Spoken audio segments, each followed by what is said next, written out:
وصیت ان لوگوں کو کرنی ہے جو صاحب اولاد ہے، اپنے اولادوں کو ذلیل نہ کیا کرو۔ لوگ اپنی اولادوں کو ذلیل کرتے ہیں، گالیاں دیتے ہیں، برا بلا کرتے ہیں، بد دعائیں دیتے ہیں، نہایت نالائق لوگ ہیں، اس نعمت کی ناقدری کرتے ہیں۔ جس نعمت کو انبیاء السلام نے مانگا ہے، آخر وہ نعمت ہی تو مانگا ہے نا، اور ایسے مواقع تلاش کر کر کے مانگا ہے کہ کس موقع پر ہماری دعا قبول ہو جائے کسی طرح۔ اور پیچھے کرو میں اس کو کون سا پیچھے۔ حضرت زکریا علیہ الصلوۃ والسلام 70-80 سال عمر ہو گئی۔ حضرت مریم علیہ السلام جو تھیں وہ ان کی ماں نے ان کو اللہ کے لیے وقف کر دیا تھا۔ حضرت زکریا علیہ السلام بیت المقدس کے ذمہ دار تھے، انہوں نے وقف کر دیا مسجد کی خدمت کی۔ اب وہ دیکھتے ہیں کہ بے موسم پھل کھاتی ہیں وہ، جس حجرے میں اللہ لگ ہنالک دعا زکریا، دیکھتے ہی دعا کہ اللہ بے موسم پھل اگر تو اس بچی کو جو تیرے لیے وقف ہے کھلا سکتا ہے تو مجھ بڈھے کو بھی تو اولاد دے سکتا۔ ہنالک دعا زکریا، دیکھو وہاں دعا کی کہ کوئی سبب بن جائے دعا کی قبولیت کا۔ اللہ تعالیٰ نے اتنا عظیم الشان بیٹا یحییٰ علیہ السلام پیغمبر سیدا و حصورا، جو سردار بھی تھے، حصورا، اور عورتوں کی طرف ان کو میلان نہیں تھا، بس اللہ کی محبت میں گم تھے، یحییٰ علیہ السلام جیسا پیغمبر بیٹا دے دیا۔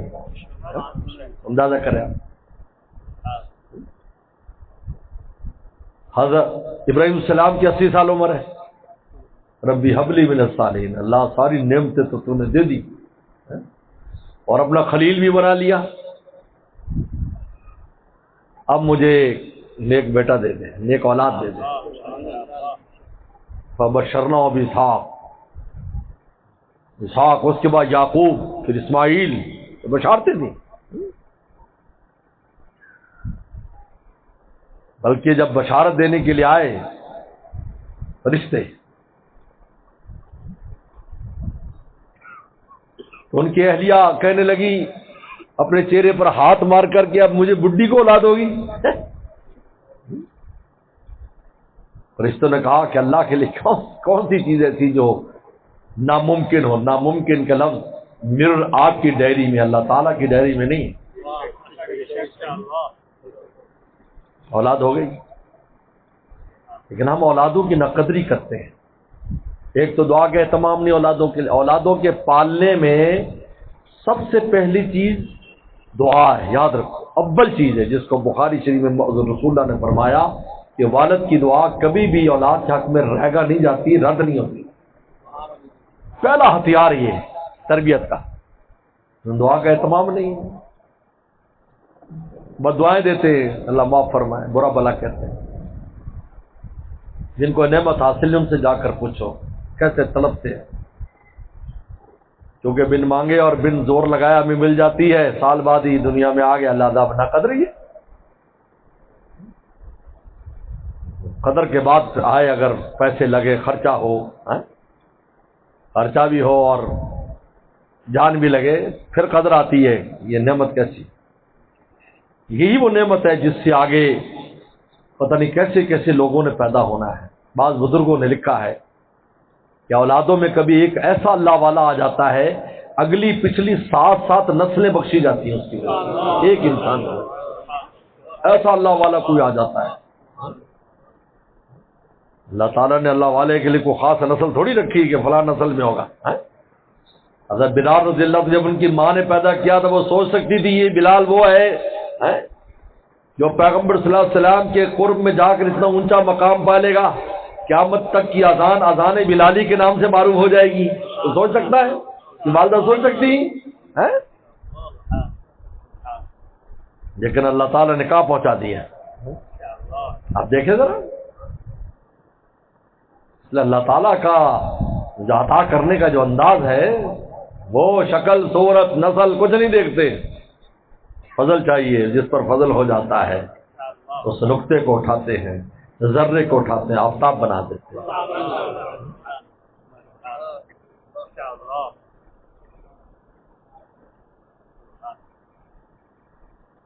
اور ان کی قدر کرنی چاہیے، اولادوں کی عزت اور احترام دینا چاہیے.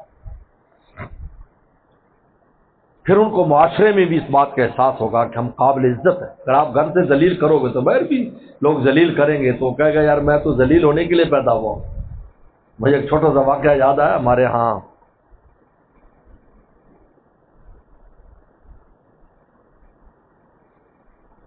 سید بشیر حسین شاہ صاحب تھے، فردوس مسجد کے امام خطیب، بڑے طویل عرصہ رہے، 40-50 سال وہ رہے. بہت لوگوں نے ان کے بیانات سنے ہوں گے، بڑے خوبصورت بیان فرماتے تھے. اسی ادارے کے پڑھے ہوئے تھے، ہمارے والد صاحب کے خاص شاگرد تھے. اس ادارے نے بڑے بڑے لوگ تیار کیے جن نے بڑی بڑی خدمات ہیں جن کی. تو انہوں نے مجھے خود ایک واقعہ سنایا کہ وہ حضرت مولانا سید عطا اللہ شاہ صاحب بخاری رحمۃ اللہ علیہ کی زیارت کے لیے ملتان گئے ہیں. حضرت آیات تھے، آخری عمر میں تھے.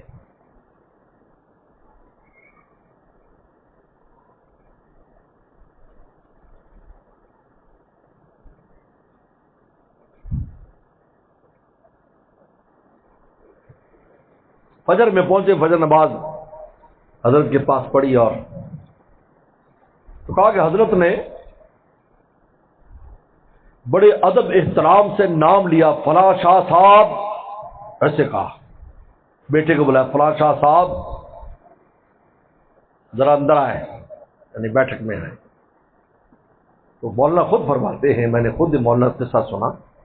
میں نے کہا کہ حضرت کا کوئی بیٹا عالم، کوئی مفتی، کوئی بڑا ہوگا جو اتنے ادب سے حضرت جو ہے سید فلاں صاحب شاہ صاحب. میں نے دیکھا کہ ایک چھوٹا سا بچہ کوئی 8-9 سال کا ہوگا، وہ لمبی سی قمیض پہنی، پاجامہ بھی نہیں ہے، اور آنکھیں ملتا ہوا دوڑا، جی ابا جی، جی ابا جی. میں کہا جاؤ امی سے کہو مہمان آئے، ناشتہ تیار کریں. وہ تو چلا گیا، لیکن مجھے حیرت کا دورہ پڑ گیا.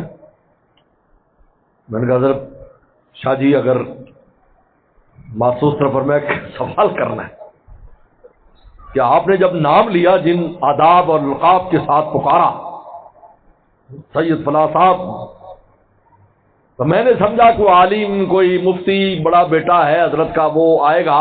تو دیکھا کہ وہ تو منجو ننگا تھی، منجو ننگا، تھلے پہلے کپڑا بھی نہیں تھا.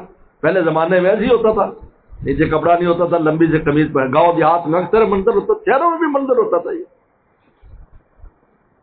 اب تو بیچارے ایک دن بھی ننگے نہیں رہ سکتے، وہ پیمپر چڑھا دیتے ہیں. بیچارہ ننگا رہنے کا سواد ہی ختم ہو گیا.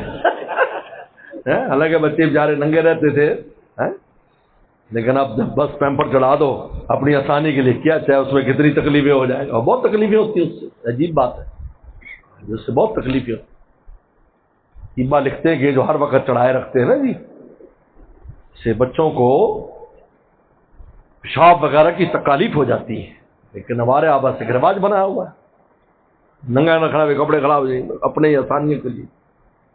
وہ مثالیں ختم ہو گئی کہ ماں ہوتی تھی، وہ جب جلی گیلی ہو جاتی تو اس کو جو ہے گیلی میں خوش ہو جاتی، سوکھے ہوئے بچے کو. وہ مثالیں ختم ہو گئی. تو میں نے کہا کہ حضرت، تو حضرت نے عجیب بات فرمایا، مولانا اگر گھر سے بچے کو احترام نہیں ملے گا تو معاشرہ کیا احترام دے گا؟ گھر سے احترام ہونا چاہیے. ہماری والدہ مرحومہ، جب میں مولوی بن کر آیا تو نہ، جب مولوی بنتا ہے انسان تازہ تازہ تو 2-4 سال تو طالب علم ہی نظر آتا ہے. اور کراچی میں چونکہ مجاہدہ بہت سخت تھا اس ادارے میں، بنوری ٹاؤن میں، تو میں بالکل دبلا پتلا، بالکل دبلا پتلا، بالکل میں اپنی ہڈیاں گن لیتا تھا کتنی ہڈیاں،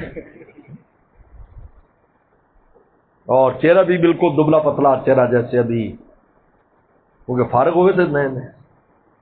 تو عام لوگ سمجھتے بھی نہیں تھے، بلکہ کہنا پڑتا ہے مولانا صاحب کے بیٹے جو مولوی صاحب بن کے آئے، تو اچھا اچھا چاہیے. کسی مجلس میں بیٹھتے تو ہم بالکل چھوٹا سا نقطہ ہوتے، اور بڑے بڑے حضرات بیٹھے ہوتے ہم چھوٹا سا نقطہ. تو والدہ نے تو لوگ وہ پرانے نام سے پکارتے تھے. میرا ایک نام فوجی بھی تھا، فوجی، تو مجھے سب فوجی کہتے تھے. گھر میں قبیلے قوم والے سب فوجی مدرسے میں فوجی کے نام سے استاد بھی طالب علم بھی فوجی صاحب ایسے کرتے.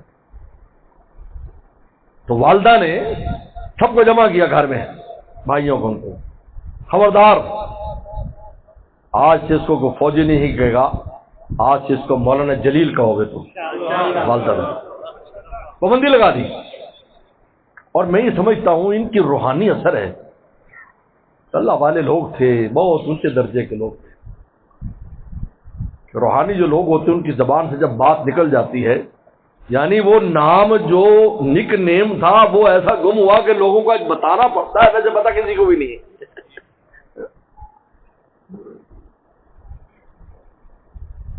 اس لیے بلکہ ان ماؤں کا بھی قدر کرو، ان بیویوں کی جن سے اولادیں ہیں. پیغمبر صلی اللہ علیہ وسلم، بخاری شریف کی حدیث ہے،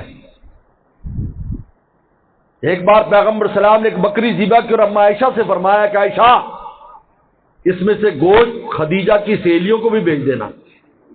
حضرت خدیجہ رضی اللہ عنہ کی سہیلیاں کچھ مدینہ چین میں رہتی تھی، تو کوئی ہجرت کر کے بھی آئی تھی، بڑھیاں تھی، بزرگ تھی، 70 سال عمر تھی. تو اما عائشہ فرماتی کہ مجھے بڑا محسوس ہوا، فیل ہوا، کیونکہ بشر تھی، عورت تھی، عورتوں میں تھوڑا سا ایسا ہوتا ہے. میں نے کہا کہ وہ زمانہ ہوا دنیا سے چلی گئی، فوت ہو گئی،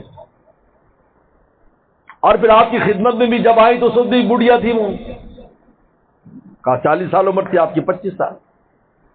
آپ اب بھی خدیجہ کو یاد کرتے ہیں؟ یہ سوال بخاری میں اما عائشہ کا رسول اللہ سے موجود ہے. تو کیا فرمایا؟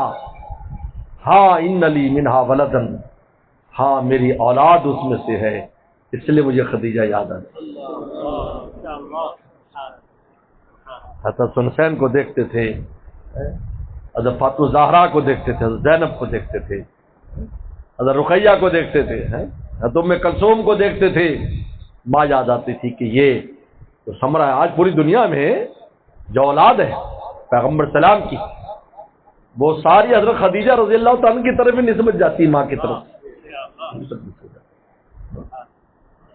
بہرحال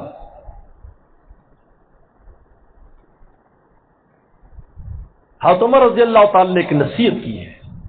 آج کا جو مضمون ہے تو ضمناً بات آ گئی بچے کی، اس پر حاسبوا قبل ان تحاسبوا، فرمایا اپنا حساب کر لو بڑے حساب سے پہلے، اپنا حساب خود کر لو. حاسبوا، دو چیزیں ہیں جو انسان کو غافل نہیں رہنے دیتی. دو کام ایسے ہیں، ایک مراقبہ ہے اور ایک محاسبہ ہے.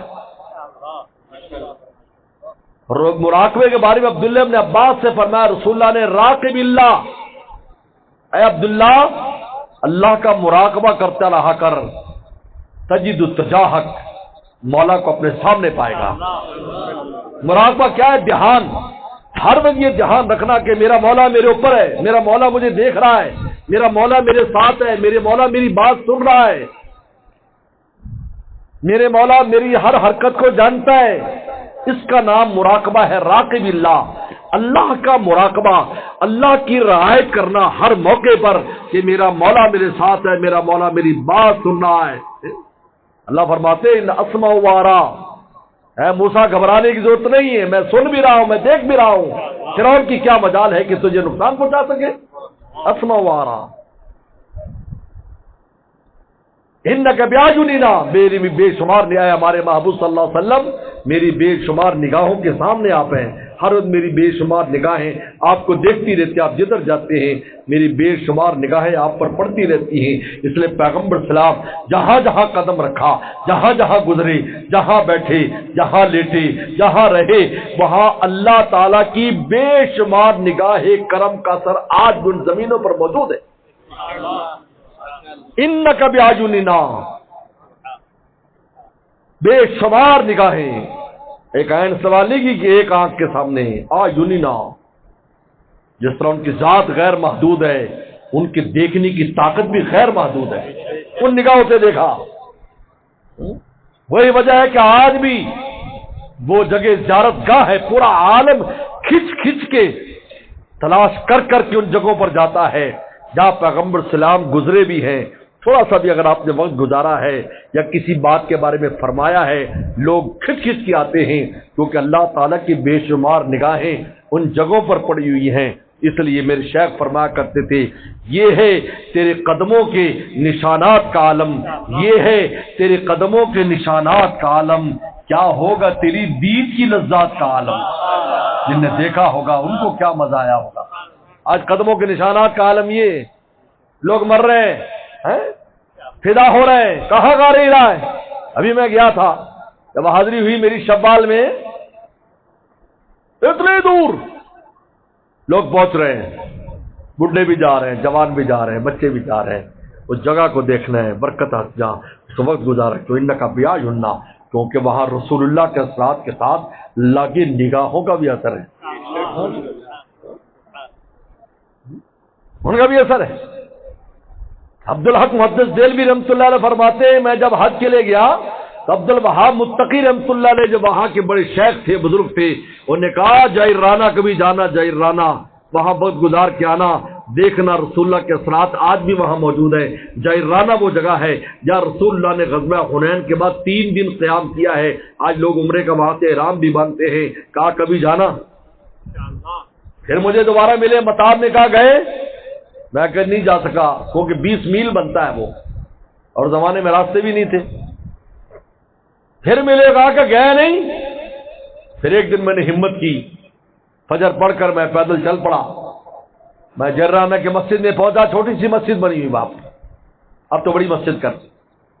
پیغمبر سلام نے 3 دن وہاں گزارے تھے، وہیں سے آپ نے عمرہ فرمایا، راتوں رات عمرہ کر کے واپس آ گئے۔ عمرے میں بھی 2-3 ساتھی ساتھ تھے آپ کی طرف، سب کو نہیں لے کر گئے۔ کہا میں وہاں گیا تو ظہر کی نماز کا وقت تھا، میں نے ظہر پڑھی، آنے والے قافلوں میں کچھ لوگ لک جاتے تھے تو ہم جماعت سے نماز پڑھ لی۔ میں تھکا ہوا تو میں سو گیا، جو ہی میں نے آنکھیں بند کی میں نے دیکھا رسول اللہ کرسی پر تشریف فرما ہے اور مجھے دیکھ کر مسکرا رہے ہیں۔ اتنی دیر میں قافلہ گزرا، شور ہوا، میں اٹھ کے بیٹھ گیا، میں پھر سویا، پھر زیارت۔ فرماتے ہیں ظہر سے عصر کے درمیان میں نے رسول اللہ کی 100 بار زیارت کی، 100 بار۔ آج بھی انک بیاعیننا،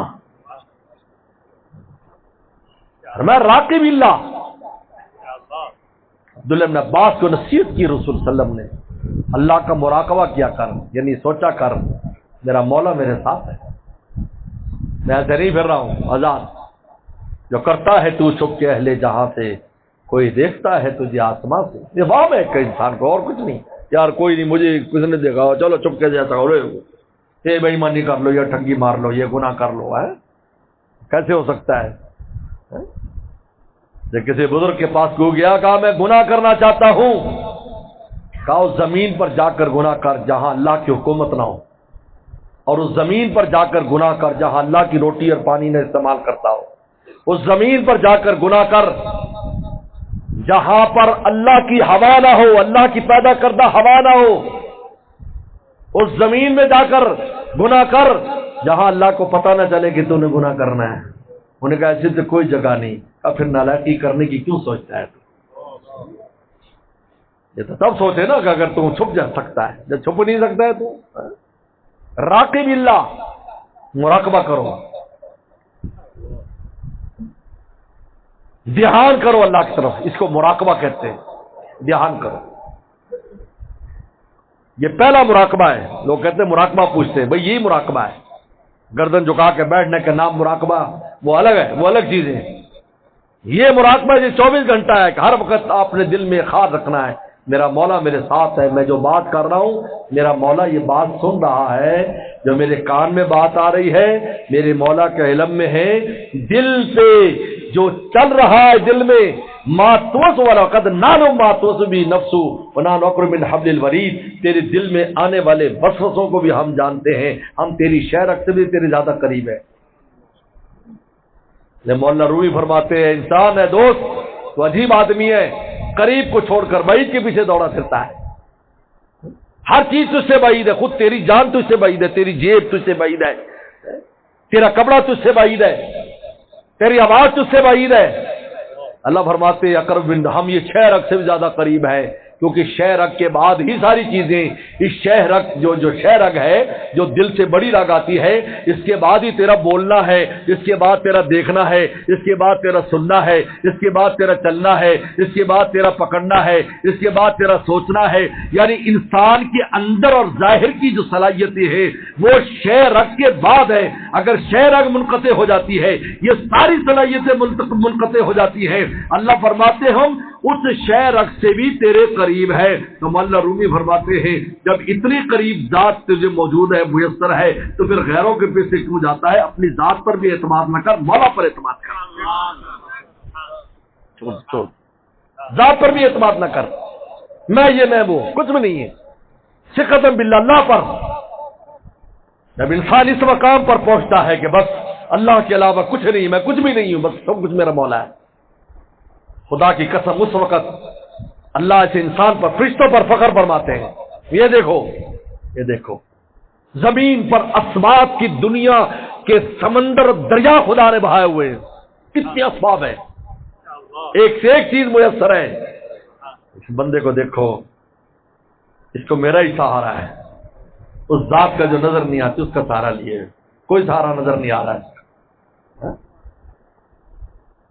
اس لیے شیخ سعدی کو نصیحت کی تھی حضرت شیخ عمر سہروردی، شہاب الدین سہروردی رحمۃ اللہ علیہ.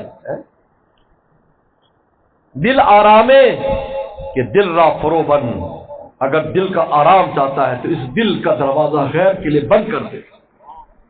دل آرامے کہ دل را فرو بند کر دے. بعد چشمے، اس کے بعد اپنی آنکھ بھی دنیا سے بند کر دے. لا تمدن عینیک الی ما متعنا من زہرۃ الحیات الدنیا. اے ہمارے محبوب، ہم نے یہ جو رونقیں بخشی ہیں غیروں کو، آپ ان کو مت دیکھیں، آپ ہمیں دیکھیں، ہم کافی ہیں. ہمیں دیکھیں، ہمارے پاس کیا چیز ہے. یہ قمر خوشتر یا کہ قمر سعد مولانا رومی فرماتے ہیں چاند زیادہ حسین ہے یا پیدا کرنے والا زیادہ حسین ہے. یہ قمر خوشتر یا کہ قمر سعادت، یہ شکر خوشتر یا کہ شکر سعادت. یہ شکر زیادہ میٹھی ہے یا پیدا کرنے والا زیادہ میٹھا ہے؟ بتائیے. اللہ تعالیٰ کی نگاہ کرم پڑتی ہے. گنے میں پانی سے شکر بنتی ہے، میٹھا بنتا ہے.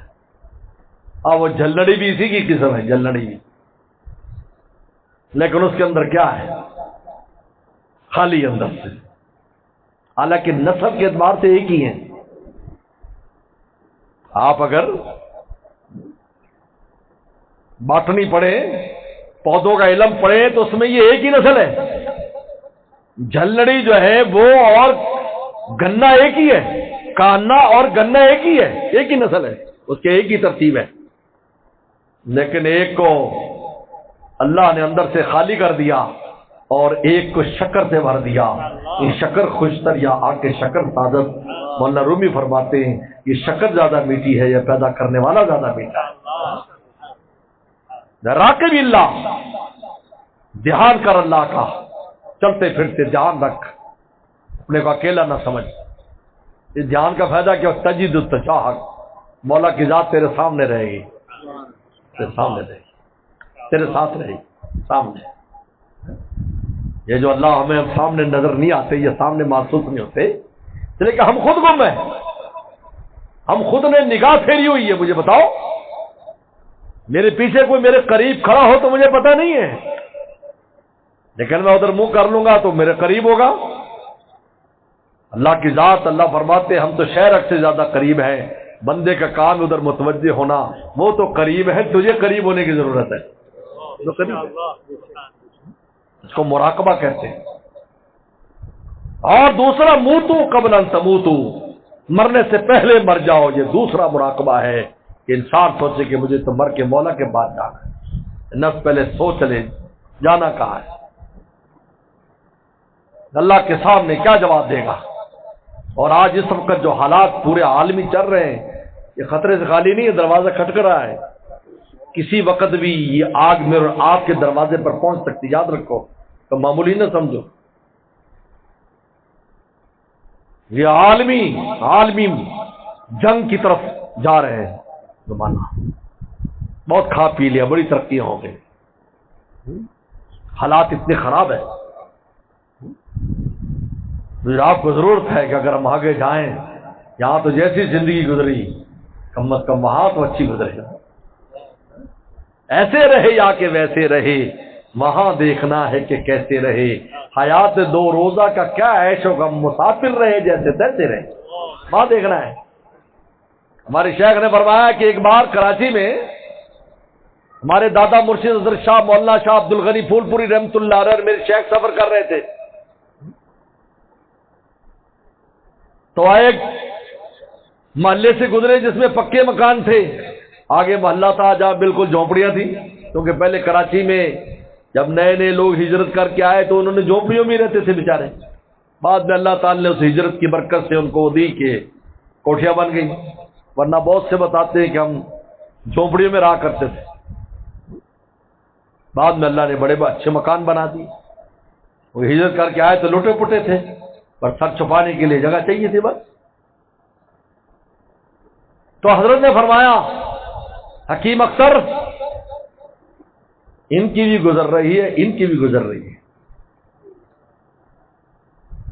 سورج ان پر بھی طلوع ہوتا ہے غروب ہو جاتا ہے، ان پر بھی طلوع ہوتا ہے غروب ہو جاتا ہے، لیکن مولا کے پاس جا کر کس کا کیا مقام ہوگا اس کا اس ظاہری ترقی اور تنزلی سے کوئی تعلق نہیں ہے، کوئی تعلق نہیں۔ دیکھنے میں غریب، دیکھنے میں فقیر، بلکہ حدیث شریف میں آتا ہے بعض ایسے لوگ ہوتے ہیں کہ بکھرے ہوئے بال ہیں، پھٹے ہوئے کپڑے ہیں، لیکن خدا کیا مقام یہ ہے کہ اگر اللہ پر قسم کھا دے تو اللہ قسم ٹوٹنے نہیں دیتے، قسم ٹوٹنے نہیں دیتے ان کی۔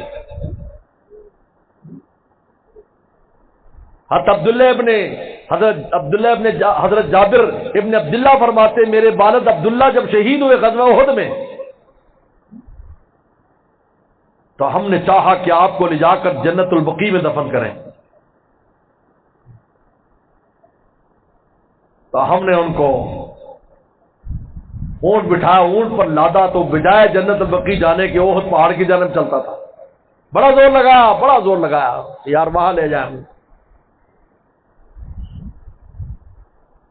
تو جب وہ نہیں گیا تو ہم نے وہیں اونٹ کو بٹھا دیا اور حضور صلی اللہ علیہ وسلم کی خدمت میں حاضر ہوئے کہ حضرت ہم اپنے والد کو وہاں لے جانا چاہتے ہیں۔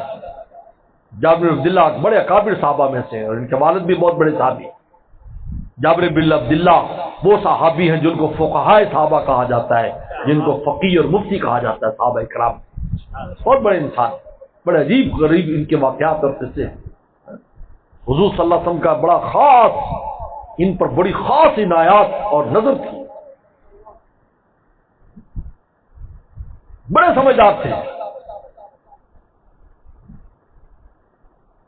اتنے مقروض ہو گئے تھے والد صاحب کو کہ 9 بہنیں تھیں، 9 بہنیں مقروض اتنے، تو سلف نے کہا کہ میں بہت مقروض ہوں، پر میں جب تیرے کھجوروں کا پھل آ جائے تو مجھے بلانا۔ جب کھجوروں کا پھل آیا تو کھجوروں کے پھلوں کا ترتیب ہوتی ہے، اس کو جگہ جگہ پر ڈھیر لگانا پڑتا ہے، پھیلانا پڑتا ہے، تو ڈھیر لگا دیے، یہ فلانی کھجور فلانی کھجور۔ مدینہ شریف میں 100 قسم کی کھجور ملتی ہے، 100 قسم کی کھجوریں پیدا ہوتی ہیں ماشاءاللہ، مدینہ ایسی زمین ہے دنیا میں کسی جگہ پیدا نہیں ہوتی۔ تو وسلم آ گئے، قرض لینے والے پہلے پہنچے ہوئے تھے، جب وسلم کو دیکھا تو سب نے کہا یہ دیکھا اب یہ اس کا پورا ہوگا نہیں، وسلم کی سفارش بیچ میں آ جائے گی، ہم کچھ کہہ بھی نہیں سکتے، ورنہ آج تو ہم یہ کر کے آئے تھا، یوں کریں گے وہاں کریں گے۔ سلم آئے اور ایک ڈھیر کے ارد گرد چکر لگایا، پھر آپ وہاں بیٹھ گئے، کہا تولو، کہتے سب تول کے لے گئے، ڈھیر ختم نہیں ہوا، باقی ڈھیر ویسے ہی تھے۔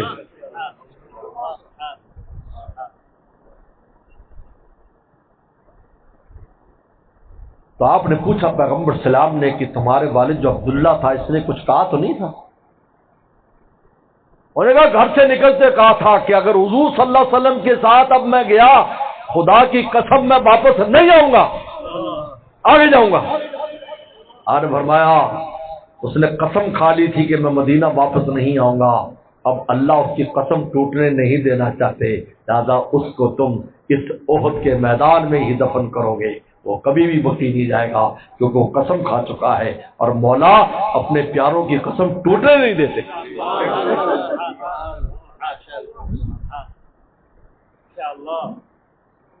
موتو قبل ان تموتو، مرنے سے پہلے مر جاؤ۔ یہ دیکھو کہ اگر ہم ابھی مر جائیں تو اس قابل ہے کہ مولا کا منہ دکھائیں؟ ہم نے توبہ تلہ کر لی، توبہ کر لی، اللہ سے استغفار کر لیا، اپنی ذمہ داریاں ہم نے نبھا لی؟ ابھی ہمارے بزرگوں میں نے مفتی رشید احمد صاحب لدھیانوی رحمۃ اللہ علیہ زیارت کی، بہت بار حاضر بھی ہوئے۔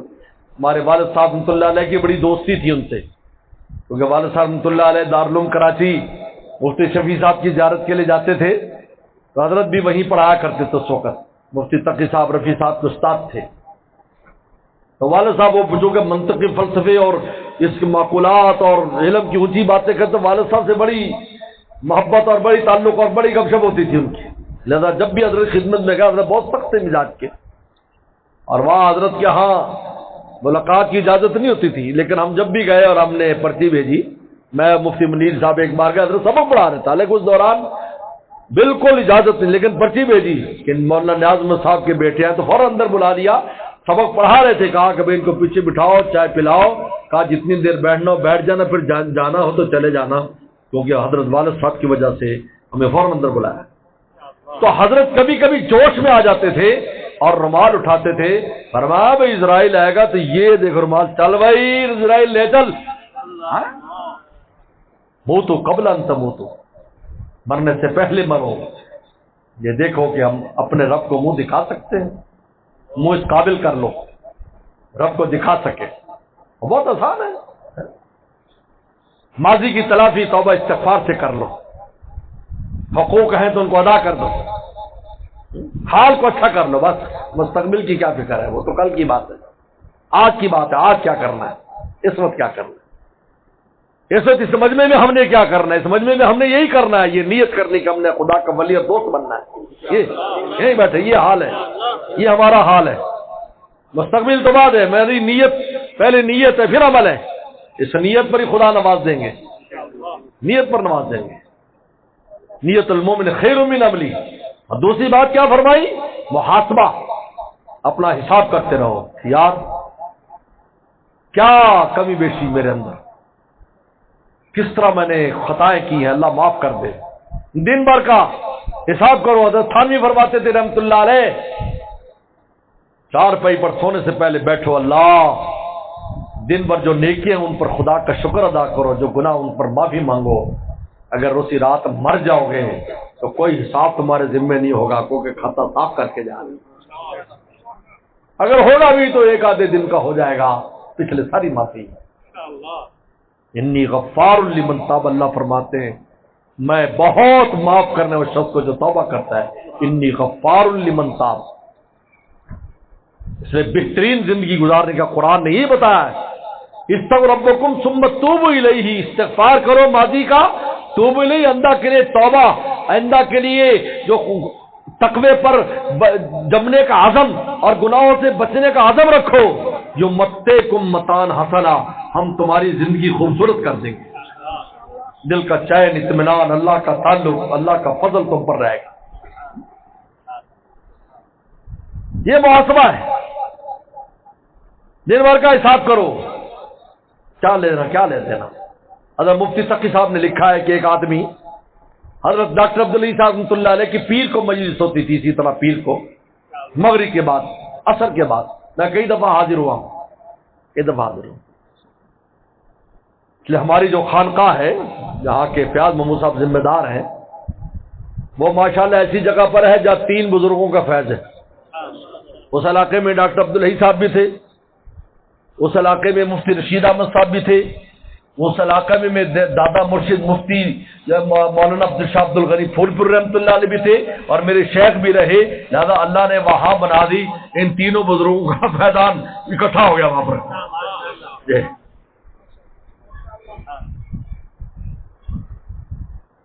تو ڈاکٹر صاحب کے پاس ایک آدمی لاہور سے، ایک کراچی کا ساتھی، لاہور سے کوئی ساتھی آیا کرتا، بالکل وہ دنیا دار قسم کا اور عجیب و غریب اس کی ہے، تو آ کر حضرت سے ملاقات کرائی۔ تو کراچی کے ساتھی نے کہا کہ حضرت میرا مہمان آیا ہوا ہے، تجارتی تاجر، یہ بھی تاجر ہے، میں بھی تاجر ہوں، مجھ سے سامان وغیرہ لیتے، میں بھی لیتا ہوں۔ تو میں نے کہا بھی ہمارے یہاں قریب میں بزرگ ہیں، ان کی آج مجلس ہے، تو میں آپ کے پاس لے آیا ہوں، کوئی نصیحت کر دیں۔ اس نے خود کہا کوئی نصیحت کر دیں۔ مفتی صاحب فرماتے ہیں، مفتی تقی صاحب، میں نے کہا یہ نصیحت کرے، نماز پڑھا کرو، شکل و صورت اچھی کرو، یہ کرو وہ کرو، جیسا وہ نظر آ رہی تھی اس کی ہے۔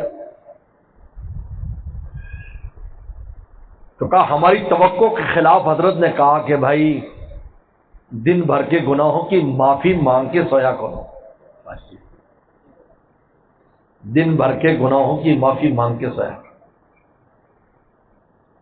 کہا ایک مہینے کے بعد وہ دوبارہ آیا، ماشاءاللہ لباس بھی تبدیل، چہرہ بھی تبدیل، اور صاحب بھی تبدیل، شکل و صورت بتاتی تھی، صالحین کے سب میں آ گیا۔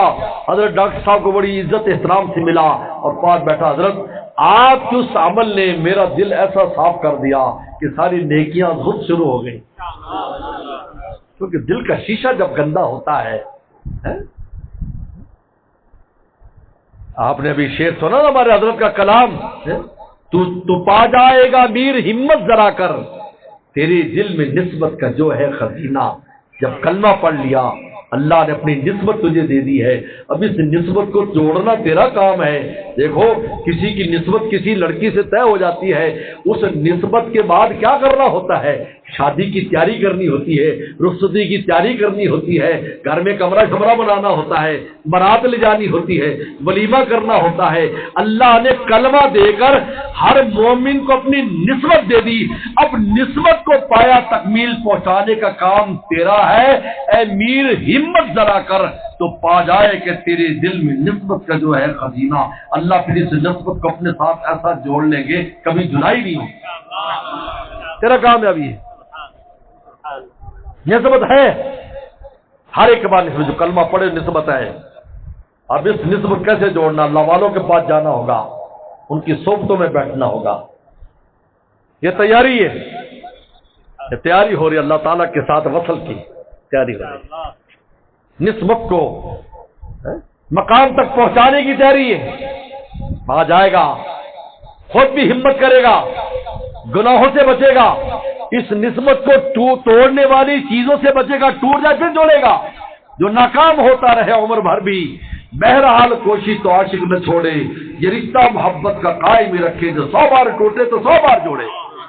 توبہ استغفار کس لیے؟ جوڑنے کے لیے۔ ٹوٹ جائے تو کوئی بات نہیں، ٹائر بھی تو تیرا پنچر ہوتا تو پنچر لگوا لیتا ہے، تار تیری کٹ جاتی، بجلی آف ہو جاتی، پھر تو دوبارہ بجلی چالو کرا لیتا ہے۔ تیرے دل کی بلب کی اگر بجلی چلی گئی گناہ کی وجہ سے، فوراً دوبارہ توبہ کر کے تار کو جوڑ، پھر جگمگ کرنے لگ جائے گی۔ کیا مشکل ہے؟ حاسبوا قبل ان تحاسبوا، یہ دو بڑی اہم نصیحتیں اس زمانے میں۔ آج جو حالات چل رہے ہیں، ہوشیار ہو جاؤ، ہوشیار، غفلت نہ کرو، مراقبہ، اللہ کا دھیان پیدا کرو، اللہ ہمارے ساتھ، خوش ہو جاؤ، اللہ ہمارے ساتھ ہے، یاد تیرے ساتھ تیرا دوست خوش ہو، یار میرے ساتھ میرے دوست بھی جا رہے ہو تو خوش ہو کر بتا رہا ہے، مولا تیرے ساتھ، اس پر کیوں خوش نہیں ہوتا؟ میں اور خوش ہوں۔ ہر محاسبہ، اپنا حساب کرو، حساب کتاب بے باک کرتے رہو، لمبا نہ کرو کہ یار ایک دفعہ گناہ کر لیں بعد میں توبہ کر لیں گے، یہ بس میں۔ میرے شیخ نے خود فرمایا، ایک آدمی محلے میں حضرت کہہ رہا تھا ناز آباد میں ہی، لوگ نصیحت کرتے یار باز آ جا، اتنی عمر ہو گئی توبہ کر لے، یار ابھی کیا ہے، یار ابھی کیا ہے، 4 دن ٹھہرو، ابھی کیا ہے 4 دن ٹھہرو۔ کہا بیمار ہو گیا، ہسپتال داخل ہو گیا، لوگوں نے کہا اب تو توبہ کر لے، کہا ہر لفظ منہ سے نکلتا ہے، جب یہ لفظ جو تم کہتے ہو تو میری گردن کوئی پکڑ لیتا ہے، نکلنے نہیں دیتا۔ اپنے بس میں تھوڑی ہے۔ مولانا رومی فرماتے ہیں دعا از تو اجابت حمد تو، اللہ دعا کی توفیق بھی تو دیتا ہے، قبول بھی تو کرتا ہے، توفیق ہی نہیں دیتا۔